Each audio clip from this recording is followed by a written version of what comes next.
Ini adalah hari ketiga Asep sahur. Oh, ini Asep sahur. Tuh. Wow.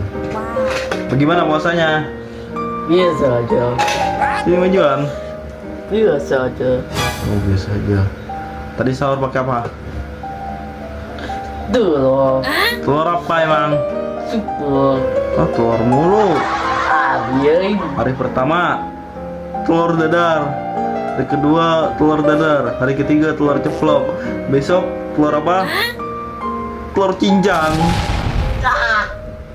Ya pasti dia mah.